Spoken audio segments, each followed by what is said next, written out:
Tiniyak ni Pangulong Ferdinand R. Marcos Jr. ang patuloy na pag-agapay sa probinsya ng Sulu, habang sinisiguro naman ng Department of Budget and Management na tinututukan ang usapin sa magiging pondo ng lalawigan.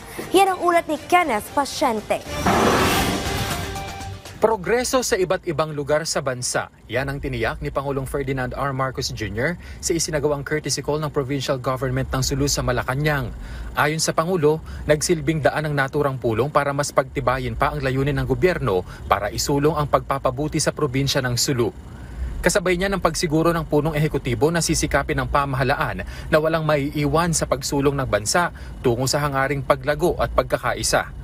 Sumentro naman ang dialogo para matiyak na tuloy-tuloy ang mga proyekto sa Sulu sa pamamagitan ng patuloy na tulong sa pamahalaang panlalawigan. Kinilala naman ni DBM Secretary Amina Pangandaman ang naging desisyon ng Supreme Court na ihiwalay ang Sulu sa Bangsamoro Autonomous Region of Muslim Mindanao o BARM. Kasunod niyan, tiniyak ng kalihim na aagapay ang pamahalaan para matiyak ang smooth transition ng naturang ruling nang sa gayon ay matiyak na hindi maaantala ang mga government services sa mga taga-Sulu. Tiniyak din ito na hindi maaantala ang sweldo at benepisyo ng mga local government personnel na kukunin anya sa local government funds. Tuloy din anya ang mga programa at proyekto sa lugar hanggat hinihintay pa ang finality ng desisyon. Tiniyak din ni Pangandaman na mananatiling nakasuporta at handa ang gobyerno sa pagbibigay ng tulong sa Sulu at BARM tungo sa mapayapang Mindanao.